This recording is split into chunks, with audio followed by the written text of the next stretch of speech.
right. Welcome back to the Sean Trace Show. I have my friend here, Tam Duong. Tam, how you doing, man? Yeah, I'm doing good. How are you? Good. I'm good, Yeah. brother. Now, can you tell the people watching the podcast who you are and kind of what you do? So my name is Tam. I'm a Vietnamese musician, and my hobbies and also my career is just like to be a full-time musician, and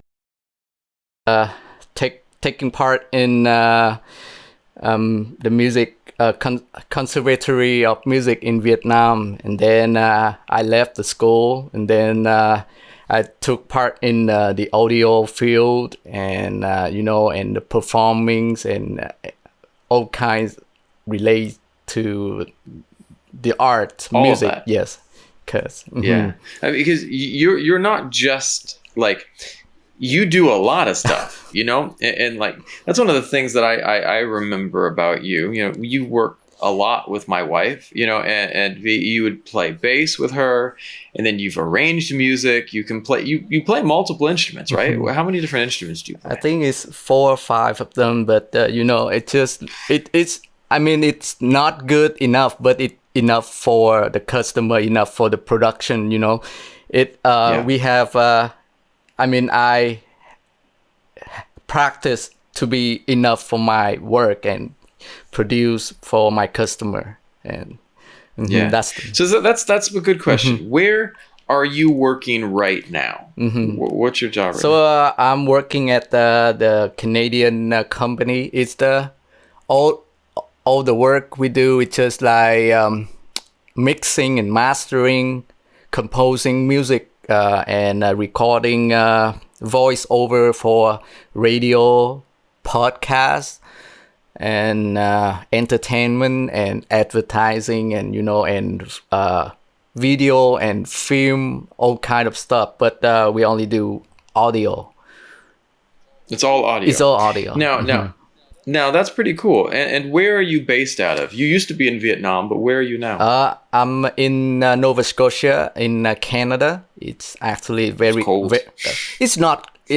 Compared to other province, it's not so cold because it's near to the tropical ocean. So it has That's right. It has a warm air, but it has a lot of storm during the winter though. Okay. Yeah, but it's nice. It's less It's snow beautiful. than other province actually. It's not like Winnipeg or Quebec. Right. True. Couldn't even handle that. Yeah. They get snow there. Right. Now, how I know you originally as a bassist, I came in one of the first songs that I ever recorded on my own. It's on my YouTube channel too, Lady. I came and did at your studio with you. And I just was going through my YouTube channel the other day, and I was like, "Oh wow, I did this with Tom." It was really that one, and I did another one with you. Can't remember the name, but yeah, I did 2 at your studio, and it was a great little studio. But you played bass, and you were in some bands, and what type of instrument would you say is bass your main instrument that you? I think so. So I started as a guitar player, actually. Okay. And then, so at that time, my band had too many guitar players. It's just like 5 of them. So they actually forced me to play bass because. Did you know how to play bass, or did you have to learn it? It's just the guitar, but it has a thicker string. So I started to to play, and then I learned, and then I got addicted into a bass sound, and then I went to school to learn. Double bass, the contrabass in the orchestra. And wow. And that's and from that moment, my main instrument will be only bass. The bass, that's pretty awesome. And the bass is a really special instrument because it's an instrument that gets overlooked. it really gets overlooked. Everyone, let's be real. When you get a young kid, they're like, I want to be a rock star. It's like, oh, what do you want to play? Guitar. I want to play lead guitar. You know, like True. they're thinking, you know, doing the solos.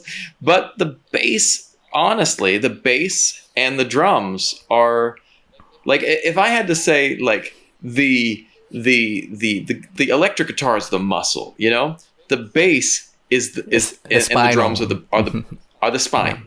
You know what I mean? Right. You can't do anything without that, Right. you know? And so I find it, you know, it's such a powerful instrument. And there's times where we've worked on something. You're like, hang on, this needs a bass line. Well, you put it on. I was like, damn, yeah, that's amazing. Right. Now, why what draws you to the bass? What type of things draw you to that? So the more I research and I try to learn how to play bass, the more I found out that it's like my character, you know. It's just like Interesting. I'm an introvert, so Okay. I just sticking around in my studio all the day, and then I'm a family guy, and you know I just like caring for people, caring for my wife and my family, and the supporter, and that's all the bass do, you know. It's just like you don't talk. You just like invisible. No one recognize you. But when you stop playing, everyone feel like, oh, what is that? But no one. That's interesting. Right. It's just like I want to be a bass player in the family because I care for them, but I don't want, you know, people just like, oh, someone care for us. So, I mean, yeah, it's all about the characteristic, and I love it. It's really awesome. That's a really interesting way to frame it, Right. because there are certain types of jobs in film and music that people don't think about, but when they're not there, you sure do miss them. Yes. You know, you're like, whoa, hang on, whoa, we're missing something. That's really interesting. Now,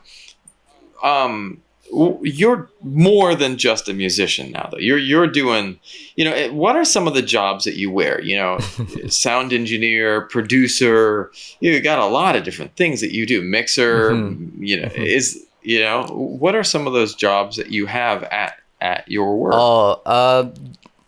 I mean, recently, I have another like funny aspect on my portfolio is a voice. Another title. A voice talent. So right.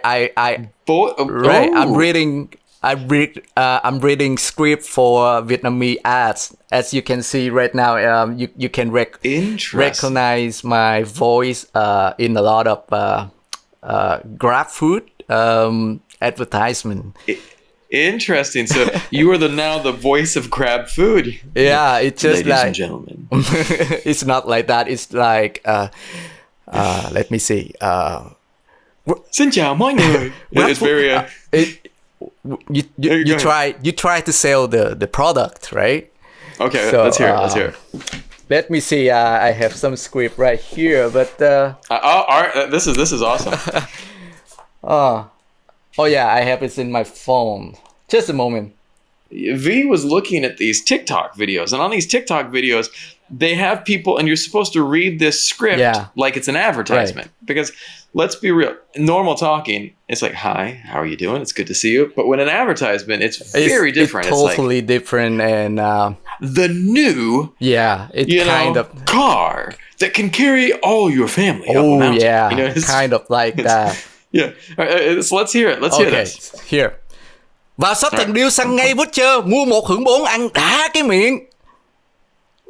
Wow! Sold. That's amazing. Sold. That's good. It's just like, that's good. I mean because I can feel the vibe, and I just want I just want everyone to buy the product. And when I did the audition for them, it's just like bang on 100%. That's awesome. sold. So it's just like another person, right? Wow, you've crossed over into the realm of acting, my friend. Next it's gonna be like the Avengers. You know, you never know. It's a rabbit hole. You just go down that road. But that's awesome. Yeah. Now, what did you? Was it fun? Like I've always thought acting, even it's super fun. I mean, it's totally fun. Right? It's just like because I have to work 9 to 5 every day, right? And then when I came home, and that's when the Vietnamese client is just like wake up. So so I work overtime for just a little bit, 3 hour more, and just like face to face, and I read the script, and then they approve, and then it's just like another. That's really awesome. Yeah, that's awesome. That's really awesome. Yeah, it's straightforward. And voiceover work is pretty fun too. It's a very special niche. Right. And some really great actors have been voiceover artists. Yeah, sure. Like one of the most famous is the guy Mark Hamill, who plays Luke Skywalker. He is a ridiculously famous voice actor. He did Joker in the Batman series. He's done so many of these iconic voices. And you don't know. And and every couple of years you'll hear about some person who is like this person. If they like these, it's not a big group. Like these voice actors are like, it's funny, right? Because let's say you get into Marvel, right? You're an actor, right? Well, they don't change you into another actor too much, because they're like, oh, they've already seen your face. You can't play too many different characters. But with voice acting, you can play as many different voices as you can make.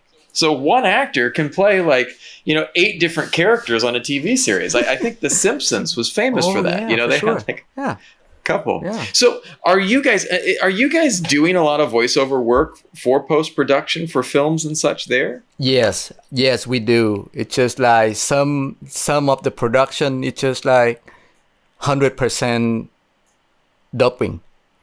So interesting. So all the sound, just like everything wasn't recorded well enough to published.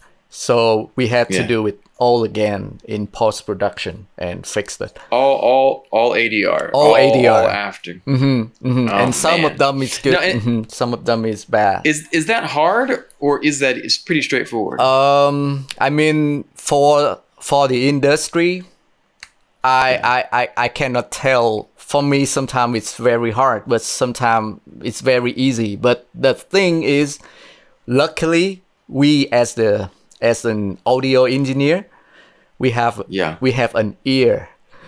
So it's just like when you're a singer, you have to have a voice.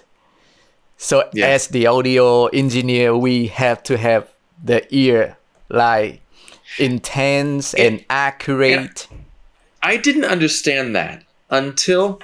So it's interesting because I took 2 classes. I'm doing graduate school. I took some classes from Berklee College of Music, and I took some classes from a graduate school where I'm doing my master's in screenwriting. And both classes, both schools had an interesting class. So one of the first classes you take at Berklee College of Music is a class called The Art of Listening. And it literally is a class about how to listen. And you're like, what the hell what do I need to learn how to listen for? And like the whole semester, one of the things they're doing is they make you the whole semester listen for frequencies. And, and I was like, what the hell is this all about? Yeah.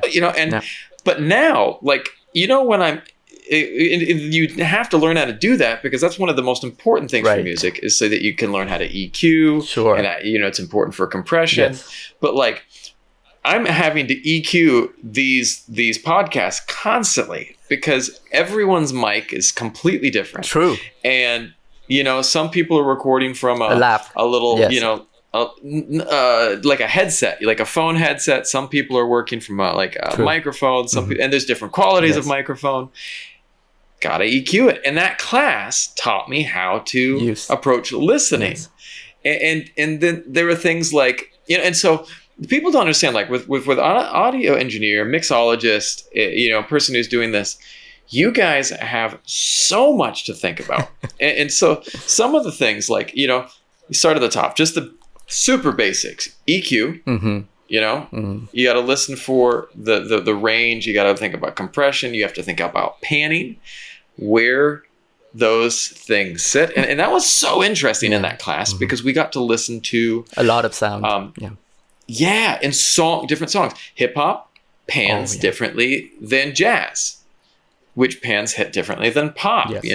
Jazz has this, it's spread out to resemble a band, a live band, but hip hop, you got those bass drums split pretty wide, evenly, and everything else can be around. True. But it's pretty left and right. So that's really interesting that you have an ear. How long did it take you to develop that ear? I think, it is gonna take a lifetime for you, because so what I've learned, so we learn to be better every day, and better than yesterday, and better in the near future and the future. But what you should know, as a kid, you can hear more frequency range than the adult, and when you get older, the less frequency you can hear. Let's say right now, as the age of just like me and you, we cannot hear anything above 16K. It's interesting. Yeah, so we cannot But kids hear. can. But kids can. Alan can. Yeah. And that's a trip. Right. So that's why it's easy to cry, because they heard more sound. Interesting. And when they hear more sound, they can actually see. Yeah, there's something come with the sound and the image. So when you catch the sound, the image will, appears. It's an association of sorts. Yeah, it's just cool. like I noticed cool. that. I didn't notice that was sound, but I noticed that was smell. My daughter will walk into a room and she'll be like, "The dog pooped." I was like, I don't smell anything, but sure enough, every single time she calls it. I can't smell it, but I finally realized she can smell better than I can. So when you get older, the less frequency you can hear. So now you have to learn how you want to mix a song or a voice without that frequency you can hear. So you have to add a little bit. You know what I mean? Interesting. Right, because you cannot hear it. So you have to add it, or you have to... Right. Yeah, so you have to compensate for what we don't have. That's interesting. And that comes with the art of listening. It's like, and in my film class, they taught us to, like, you can watch a movie as just a person enjoying it. You can listen to music as someone enjoying it. But if you're going to work in it, you have to start watching a different way. Right. Like when I watch movies now, I'm thinking about camera angle. I'm thinking about, how they structure the story. And with music, I guess you guys would be listening to how they're mixing it, how they could, there's a reverb, or, is there, how they're playing with their delay. And it's here's the thing too, for music, it's so much more complicated than film, because like if I'm working in film, I've got Adobe Premiere, DaVinci Resolve, there's Final Cut Pro, and some people use Avid. Oh yeah, Avid's movie editing suite, especially for feature films. They use Avid because then it's seamless with the post production of music. Right. You know what I mean? But that's it. No one's going to be using iMovie. Let's be real. But for music, true. Yeah. It's how many different DAWs are there? Like, oh my gosh. Yeah. I mean, personally, I'm using like 4 different, and I have to pay like simultaneously for each one is a for each one. subscription service. Yes, because as a mixer or mastering engineer, so we all using Pro Tools for Pro Tools is the standard. The standard industry, right? But for podcast music or for electric music, I have to use Logic to compose. Yeah. And arrangement. And also for old school music, like your V's album that I'm working, I had to use another DAW, DAW. So, all kind of stuff we have to use. It's wild, man. Yeah, different.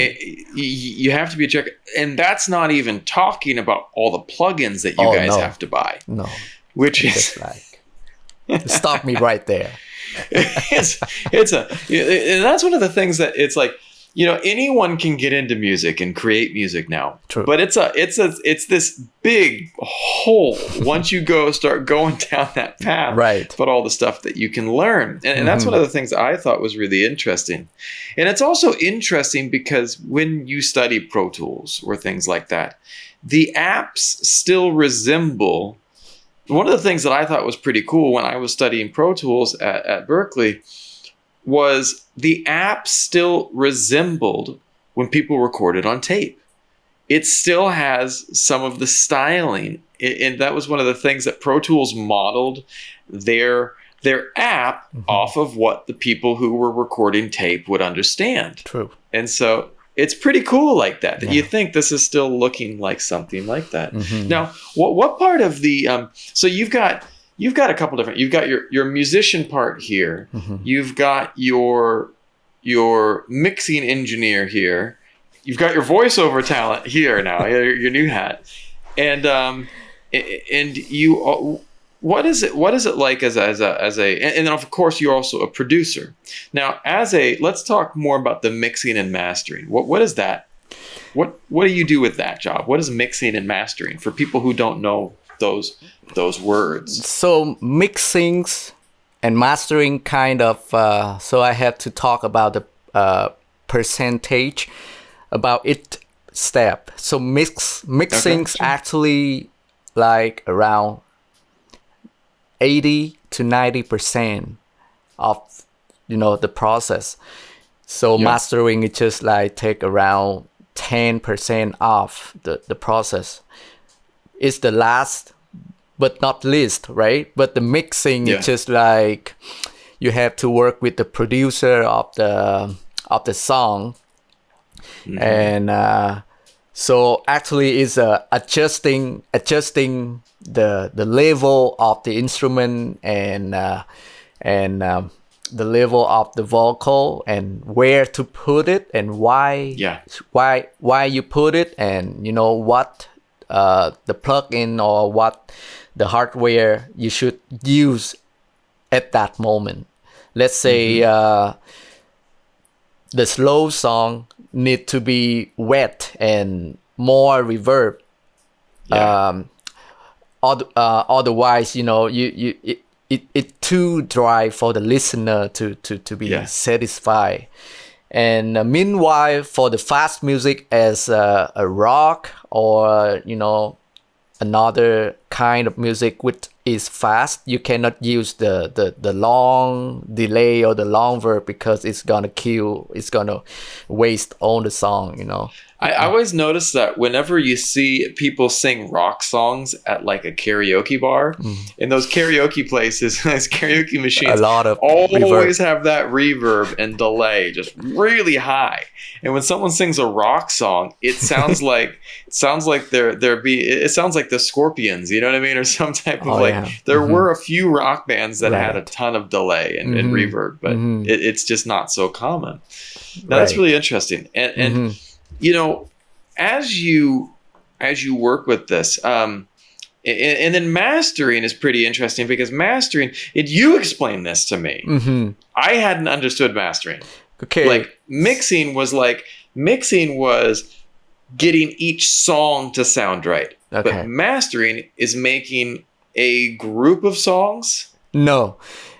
So I still don't understand mastering. So I'm talking about one song only, right? So Okay. mixings, so you're gonna balance out all the instrument and the vocal, and panning stuff, and adding reverb, adding plug in, and To compressor, each track. each track. Yeah. Got it. And then you have the final mix Which is what the mastering is going to be. Any changes applied to on the final mix. Yeah. On the final mix. So you're putting plugins on your line out, your master right. out. So actually, we're gonna bounce the final mix first, and then we work on another project for the master process, right? So the master is just using again another plugin, another the limiter. It's just like you shape it.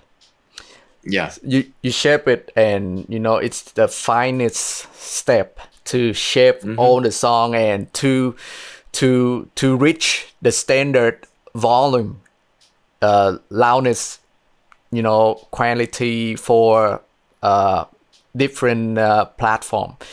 So I remember Spotify, they asked for -16 or -14 dBFS, and YouTube is around -13. I cannot remember, but we have a page to follow all the steps. Otherwise, your music will be compressed, and the level will be down. And some of them, they just refuse your song. And what's really interesting with that on YouTube, which is really interesting. I noticed it especially with the children's videos that, people who try to make these kids channels, what I notice is this, like, a lot of people, because on YouTube, there's a lot of amateur stuff, people want to get their kid famous, so they grab their iPhone and start making toy videos like, here's my kid, we're going to play with toys, and like they get 25 million views, but they don't know what they're doing in the production process. One of the things that I noticed with those videos, and I'm not hating on them, but I'm just saying there's still not the skill in the production process. And one of the things that's really common is that the audio levels are all over the place. Right. There's one channel that's actually a really good channel that Ilani watches and very educational, but the guy's audio leveling really sucks. You don't, like, from one vocal to the next vocal doesn't match, and then the whole track volume is too low, and so you crank it up, so you have to turn it up to listen to it, and then a commercial hits, and it's just like shaking the whole room when the commercial hits, and I was just like, it's so annoying. Right. And I mean, but YouTube, they'll just let people upload it. But for Spotify, they have a standard that you have to, or they'll reject your song. So that's really interesting. Right. I understand mastering better. Now, is it easy or hard to do mastering? I mean, for me, the hardest step is mixings. Tell me why. Because you have to do a lot of job. I mean, it takes me around 4 hours or 8 hours straight just to mix one song. Yeah. Right.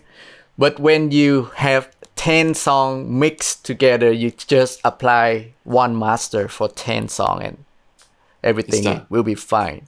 So that's why I told you the mastering process, it's just like 10% of the process, and will be the last one, right? And about 2 years ago, but before, I'm lucky, I started talking to you about building a home studio 2 years ago, before COVID hit. And I'm so happy we did. It was the best thing I did, because I've been able to keep working during COVID. And if we hadn't have had that, it would have been really, really hard. And so I'm so thankful to you. But 2 years ago, I said I'm going to start studying how to do mixing because I want to do some of my own, and not because I want to do it for music, but because I want to understand Right. some of the processes for when I make a video blog or when I make a project like this, so True. that I can.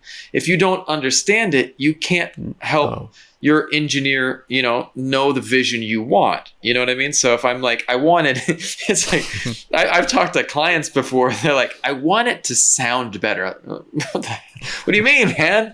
Well, this part where it goes da da da da, and I want to go da da da da, and you're like, that doesn't help me at all. So I didn't want to be that guy, Right. So I started studying it.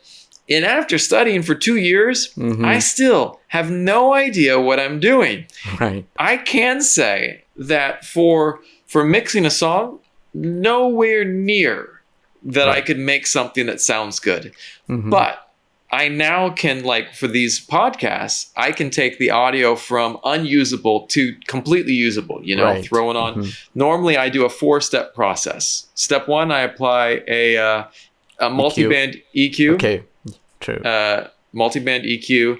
Then step 2, I'll throw not a multi-band EQ, just a 10-point compression. No, not 10-point EQ. It was I'll find out the name. 10-band EQ. It's a 10-band EQ. 10-band EQ. Yeah, 10 And then band. after the 10-band EQ, I apply a multi-band compressor. Yes. And then after the multi-band, and then on that, I will do crank my output gain up, so it just makes it, but I'm also adding, the Adobe Premiere has a nice limiter so that I'm not redlining. Right. And then after that, I go in and denoise, because by applying those first 2, I've created a ton of noise. Sure. And that's normally it. Yeah. And that's normally my steps for audio, but True. that's just one track. That's one audio track, right? And that doesn't sound. And I'll promise, I'm the first one to tell you, it doesn't sound beautiful. It sounds more but like it's easy, acceptable, right? It's acceptable. It's but usable. When you're getting into the level of what you guys are doing, dude, it's an art form, right? In mixing. But that's the interesting thing too, and I want to get your opinion on this. If I give a song to 4 different mixing mastering engineers, that song is going to come back sounding completely different from each one. Right. Yeah. Now, do you? There's not a commonality. Like, it's very stylistic, right? True. Even so, this is the true story though. So we have like 100 engineer in the class, right? Wow. And we have the same material for everything. And we have to achieve the same level, all the same output, right? Yeah. And the professor said, I have 100% different, like, audio from 100 from everyone. It's just sounds like completely different. The person who mixed it think different than other. It's just like yeah. And that's that's the thing. Like, but there is still something that we can hear and go, that sounds amazing. Like for what was it?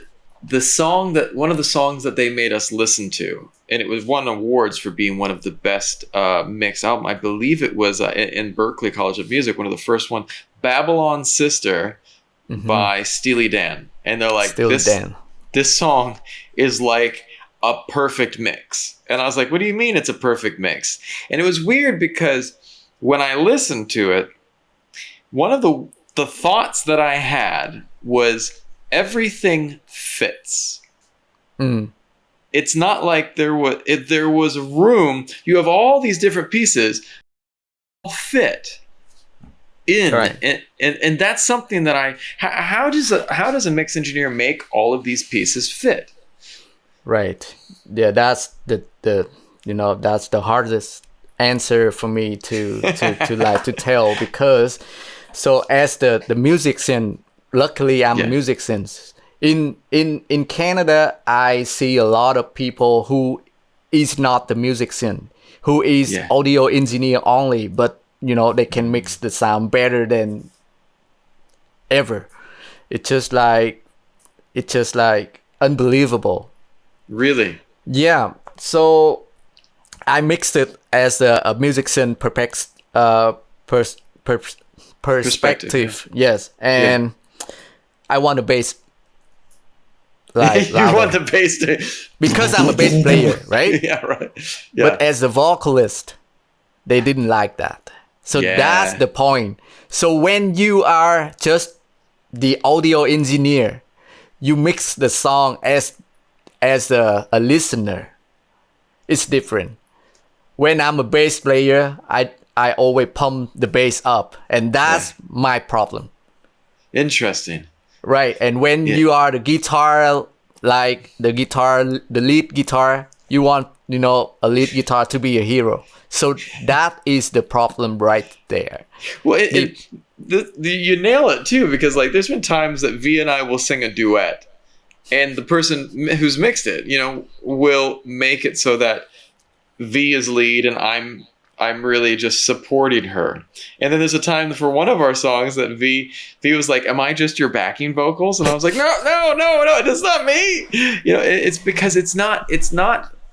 It's just how the person listening goes, Right. "I think this Right. sounds best this way."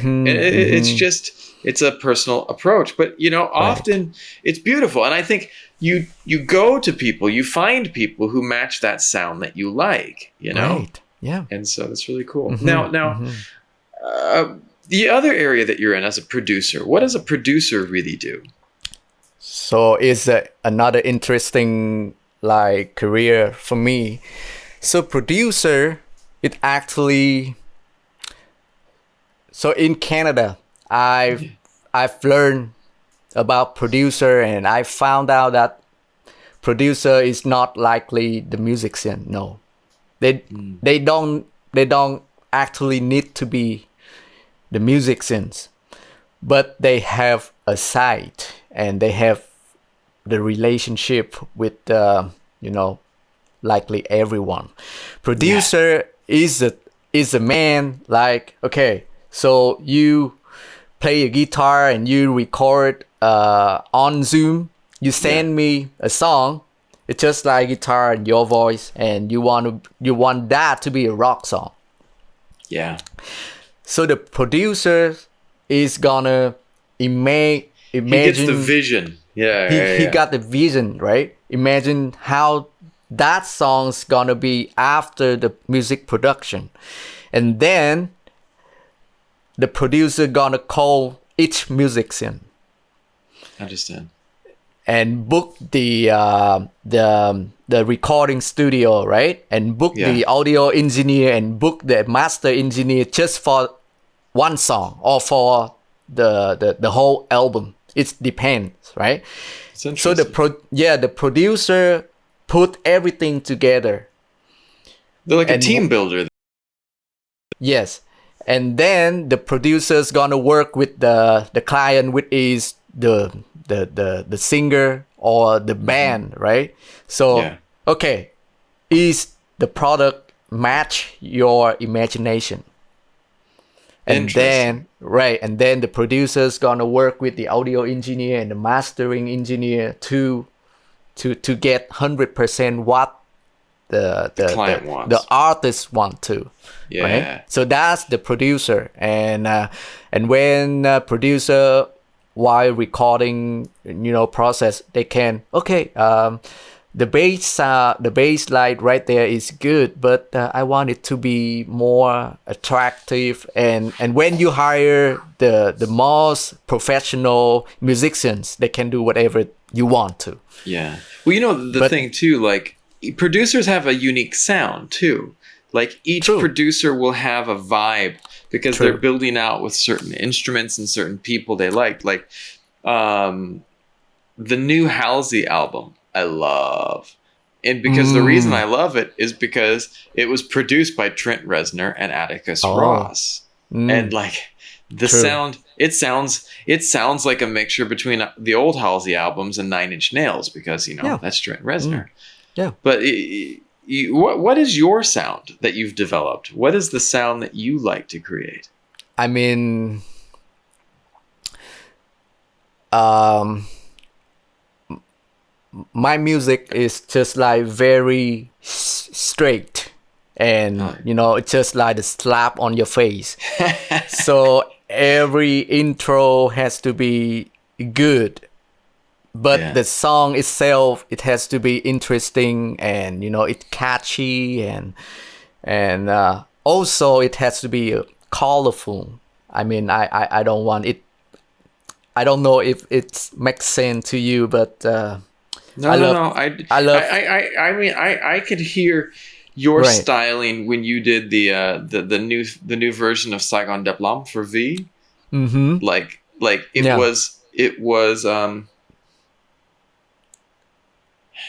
kind was of a old level school. of it was in you. Like it comes quick at you like that. It wasn't like you weren't dancing around. The instrument choices you used and some of the just it was strong. I like that. So I think we are all old school stuff, like old school vibe. So we love how the old school music vibe, but also we have to mix with the future. So that's why I choose to produce the old sound, but with a new future mix, if it makes sense to you. Yeah. So that is why people start loving that, because you mix the old school and the new vibe together.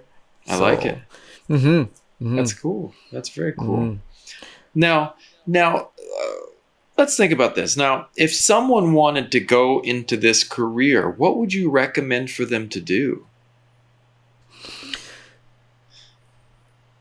Personally, I would encourage them first. They have to learn to study, right?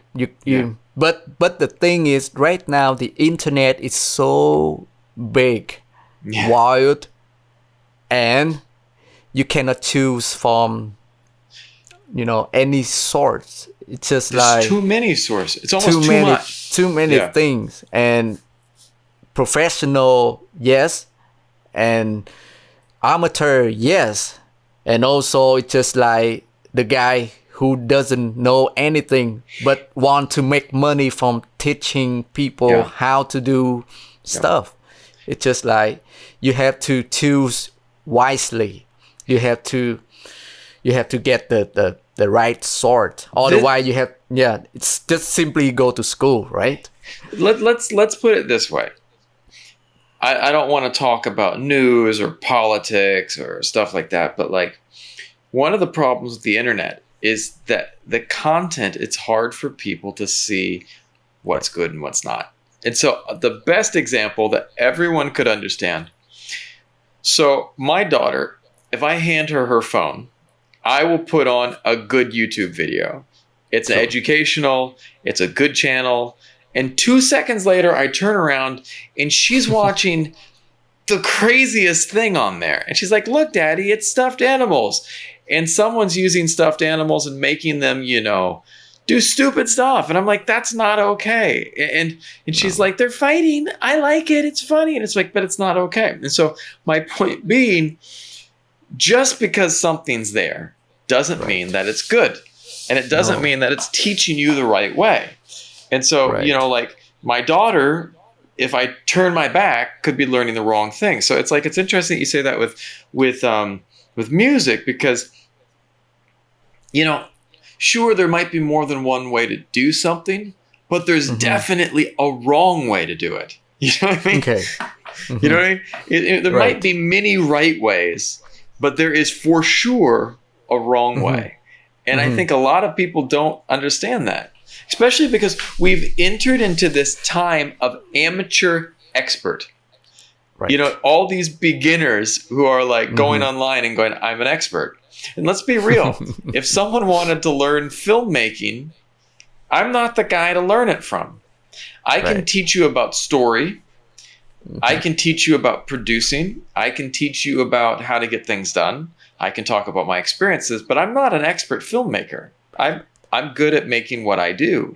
I can make video blogs. I can make music videos, but I've never made a feature film. So like if I start going online and telling people how to do that, that's not right. You know what I mean? I've been on features, I've worked on them, but I've never made one myself. So I shouldn't be going online and suddenly teaching someone about that. That's why I bring experts on my show, because they have done stuff, you know? So interesting. I like that. Go and find good sources. What else? Yeah. So that is the first one. Yeah. The second one, it's just like very easy. All right. Song you love, music you love, right? Yeah. Artists you love, listen to them. I love that. Yeah, every day. I just like me in my high school. I'm just like a music lover. I listen to every song that I love, and then those songs, it's just like in me. I love that. And then, so Tam, let's imagine this. Okay. Okay. You're stuck on a desert island. And it's an interesting desert island because it has a really nice sound system. But you're stuck there and you got a sound system and you're going to be there for the rest of your life. What 5 albums are you taking with you? You get 5. 5 albums. Actually, I don't know, man. Or I don't know. Top 5 favorite songs. Let's go with that. 5 favorite songs. Top 5 favorite songs. I don't know. There's the people in the world like me. I'm the only. I mean the weird guy who I love listening to song, but I never remember the name of the song. No, you're not alone. That's me too, man. I totally lose. Totally. It's just like, okay. Right, let's change it this way. Let's go this way. Forget the name of the song. Tell me a couple artists that you would prefer, because that might be easier. That's a kind of a vibe. So, firstly, people will. No judgment. People will be interesting about that. Eminem. What? Yeah, I like that. I cannot remember the album, but it's just like it's the red cover and it's very, very right. The beginning of Eminem career. Okay. The Eminem show or the. I'll look it up. Yeah. I'll look it up. Yeah, Eminem, and then Limp Bizkit. And then nice. And then Korn. Okay. Oh, we're going heavy here. Yeah, and then Linkin Park. Nice. And then I don't know.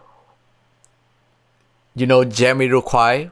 Yeah, of course I know Jamiroquai. Of course. I love him. I love Virtual Insanity. Oh yeah, man. It's a great song. I mean that 5. Ooh. That's an interesting contrast. I mean, Limp Bizkit, Korn, but then Jamiroquai. Yeah. You gotta have something a little bit uplifting there. So that actually is my, music listening term. Not term, it's period. Right? So it's just like in my my age of around 14, 13, I love hip hop, rap, and R&B. I love that. And then I start to listening to Linkin Park, and I dive deep inside the rock, and I found out Limp Bizkit and then Korn. It's just like they all together, all the family. Yeah. And then after because I'm also a music performer, so I have to learn how they perform. And after performing, so now I want to learn about another kind of music to help my producer career, right? Yeah. And I look into Jamiroquai, and it's just like blow me away. That's awesome, man. Well, I really like that. Now, right. If you could go back in time to a young Tam, what would you tell him? What advice would you give him? I mean, I would advise him to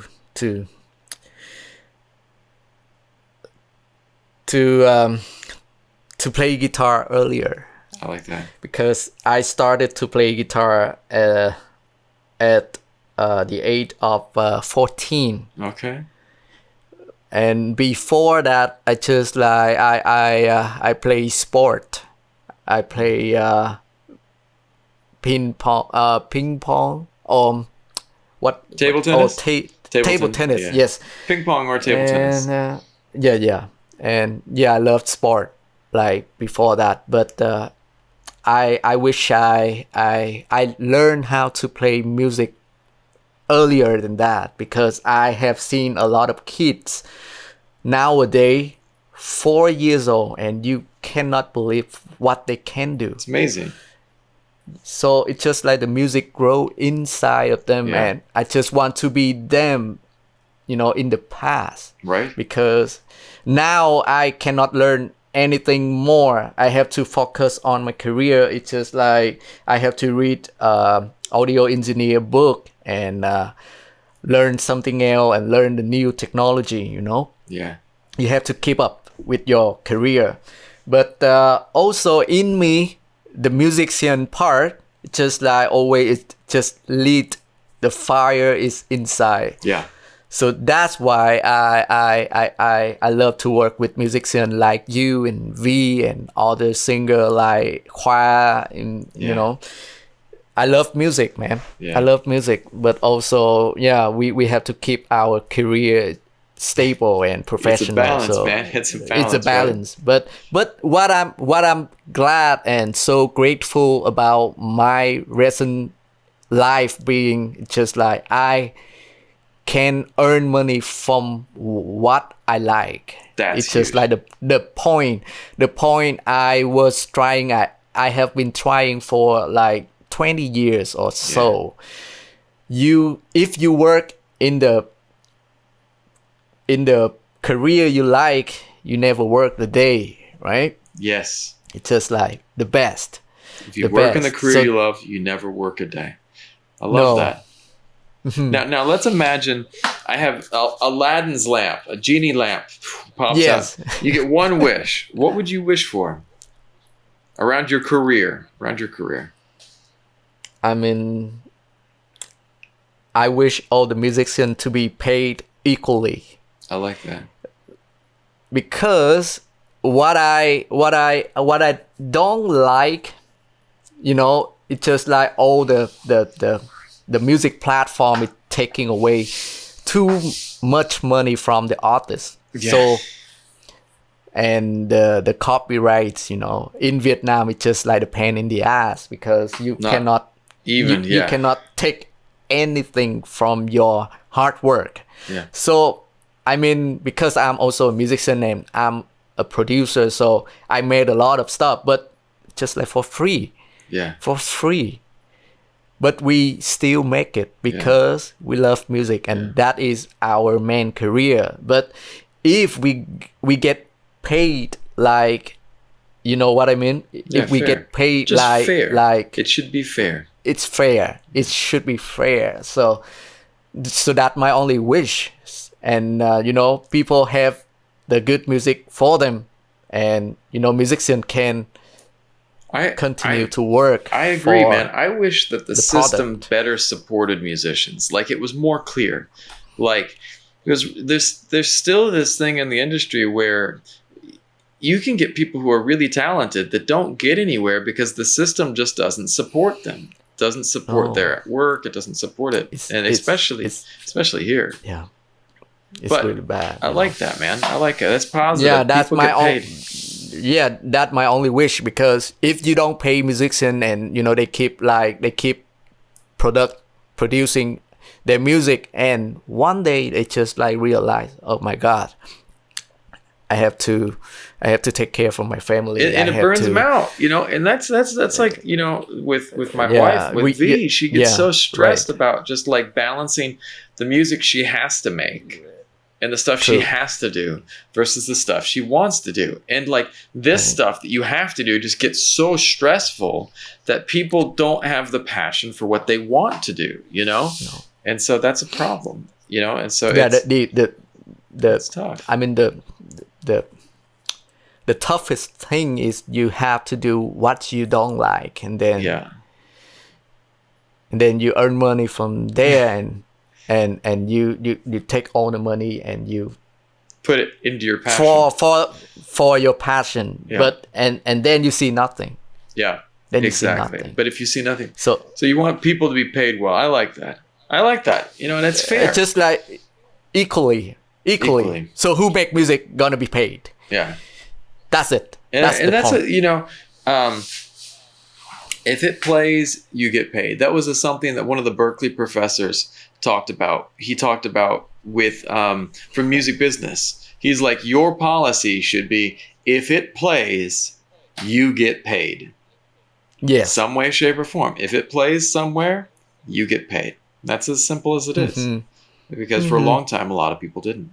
Well, brother, I want to say thank you for coming on tonight. This has been awesome. My pleasure. Yeah, it's been awesome.